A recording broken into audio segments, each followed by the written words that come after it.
मैंने जहाँ तक देखा है, देखो उसमें लड़कों से तो कम दिमाग होता है गर्ल्स में, देखो नो प्रॉब्लम। ध्यान से रहिए। हाँ अभी भी करो, ध्यान से रहिए। अच्छा अच्छा अच्छा बिरचा मत ना। हाँ कर पांडू पांडू समझ रहा हो कि भाई ये लोग जैसे 500 साल पहले थे वैसे ये आज भी है, मतलब इनमें कोई भी अंतर नहीं आया। ये पहले भी लुटेरे थे, आज भी लुटेरे हैं। इन्होंने हिंदू को काटा, उनके रेप करे। तुम पे और कुछ काम नहीं है क्या? किचन में बर्तन हो गए, सब्जी बनानी होगी, झाड़ू पोछा शिट। इसको आगे बढ़ाने में हरियाणा सरकार जो कुछ करना होगा करेगी। 3 नवंबर को मानो देश का सिस्टम हैंग हो गया हो। सरकार को कुछ नहीं हुआ, इंडिया अलायंस ने भी कोई बम नहीं फोड़ा है और स्टॉक मार्केट भी क्रैश नहीं हुआ है, लेकिन उससे भी बड़ा हादसा हो गया है। न्यू इंडिया का स्टार, अनंत नेताओं का चहेता, बिग बॉस विनर, देश का नया यूथ आइकॉन सिद्धार्थ यादव उर्फ एल्विश भाई के खिलाफ यूपी पुलिस ने एफआईआर दर्ज कर दी।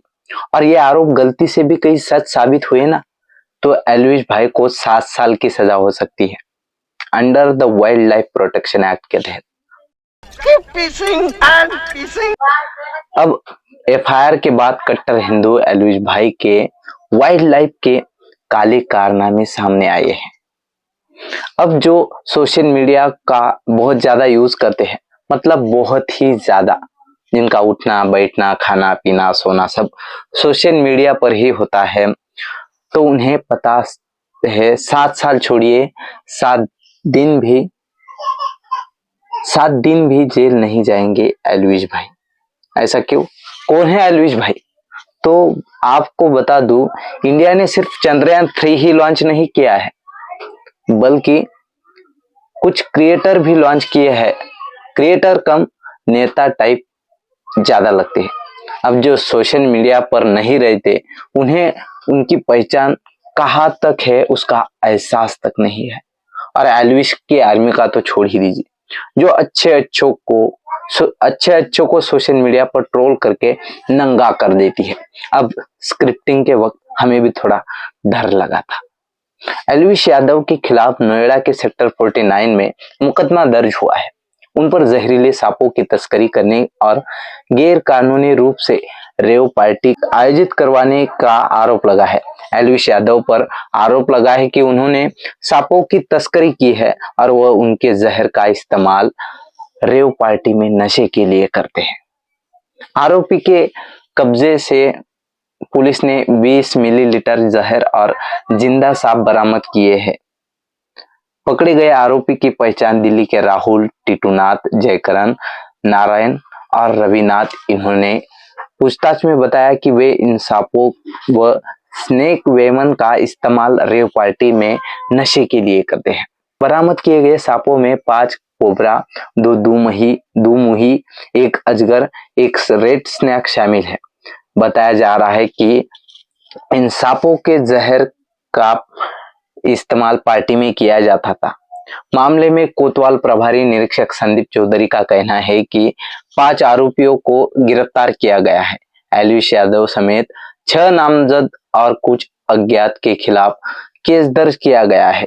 इस पूरे मामले में एल्विश यादव की संलिप्तता को लेकर जांच जारी है। एल्विश यादव के अलावा अन्य आरोपियों के खिलाफ वन्य जीवन संरक्षण अधिनियम under the wild life protection 1972 की विभिन्न धाराओं और आईपीसी की धारा 120B के तहत केस दर्ज किया गया है। रिपोर्ट के मुताबिक इस मामले में जो धाराएं लगाई गई है वो गैर जमानती है। सांसद और पशु अधिकार की कार्यकर्ता मेनका गांधी, जो वाइल्ड लाइफ प्रोटेक्शन के लिए एनजीओ चलाती है, उन्होंने एल्विश यादव की गिरफ्तारी की मांग की है। मेनका ने एल्विश यादव को किंगपिन यानी सरगना बताया है। उन्होंने कहा है कि एल्विश की गिरफ्तारी जरूर होनी चाहिए। मेनका ने कहा कि एल्विश को 7 साल की सजा होनी चाहिए। फिर हम लोगों ने कांटेक्ट किया उन्हीं गिरोह के लोगों को, उन्होंने भी नाम लिया इसी यादव का, स्नेक वेनम के साथ और सांपों के साथ, और ये सप्लाई करता है गुड़गांव में और नोएडा। इन सबको तो जेल जाना चाहिए, और जो इन गिरोह का जो सब लोग कह रहे हैं मालिक है, इसको भी तो जेल जाना चाहिए। अब ये इस वक्त फरार है, लेकिन इसको पुलिस पकड़ना चाहिए Noida. Social media influencer Haryana के गुरुग्राम में जन्मे एल्विश यादव की यूट्यूबर और सोशल मीडिया पर कुछ ज्यादा ही वजन रखने वाले हैं। यूट्यूब चैनल पर एल्विश यादव के लगभग 14.5 मिलियन सब्सक्राइबर है। एल्विश यादव व्लॉग नाम से दूसरे यूट्यूब चैनल पर भी लगभग 7.5 मिलियन सब्सक्राइबर है। इंस्टाग्राम पर भी उनके 16 मिलियन से अधिक फॉलोअर है, जिनकी पहचान बड़े लोगों से है, जिनके सपोर्ट में उनकी तगड़ी आर्मी हो, भाई कट्टर हिंदू हो, तब लगता है कि सिस्टम उनका साथ ऐसे ही नहीं छोड़ेगा, उनका साथ जरूर देगा। हरियाणा सरकार जो कुछ करना होगा करेगी, क्योंकि ऐसा ही होता है पापा का प्यार। अरे भाई, कोई ऐसा सोशल मीडिया स्टार आपने देखा हो जिसे सिटिंग चीफ मिनिस्टर हाथ पकड़ के उनका सपोर्ट कर रहे हैं? कितने सोशल मीडिया स्टार है जिनका सेंट्रल मिनिस्टर के साथ रेगुलर उठना बैठना होता हो? ये आसान नहीं होता, बहुत मेहनत करनी पड़ती है। टिकटॉक पे रोस्ट बनाना पड़ता है, धर्म को बेचना पड़ता है। ठीक है भाई, बना लो, 40 करोड़ की प्रॉपर्टी बना लो, मिलियन फॉलोअर बनाओ, सोशल मीडिया इन्फ्लुएंसर। लेकिन दिक्कत तब होती है जब कोई धर्म की सहायता लेके समाज में जहर घोलता हो, सिस्टम हिलाने की बात करता हो, राजनीति करते हो। दिक्कत तब आती है जब धर्म का नाम लेकर घंटा कुछ न करके बता रहे हैं कि हम तो हिंदुओं को बचा रहे हैं। दिक्कत तब आती है जब भगवान का नाम लेके गालियां बके और कहे कि मैं तो हिंदुओं के लिए बोलता हूँ। अब सवाल ये है कि एल्विश यादव हिंदुओं को बचा रहे हैं तो हिंदू लड़कों को बचा रहे हैं या लड़कियों को? क्योंकि लड़कियों के बारे में जो उसकी तालिबानी सोच है ना, उनके अपने विचार देखिए अब उनके ही मुंह से। मैं पूछना चाहता हूँ लड़कियों से कि भाई तुम लोग इतना क्यों सोचते हो? तुम पे और कुछ काम नहीं है क्या? किचन में बर्तन हो गए, सब्जी बनानी होगी, झाड़ू पोछा, शिट, रोटी कौन बना होगा? तो यार देखो, इतना दिमाग मत चलाया करो गर्ल्स। एल्विश अपने आप को कट्टर हिंदू बताता है और धर्म के नाम पर लोगों का चू बना रहा है और किसी को खबर तक नहीं।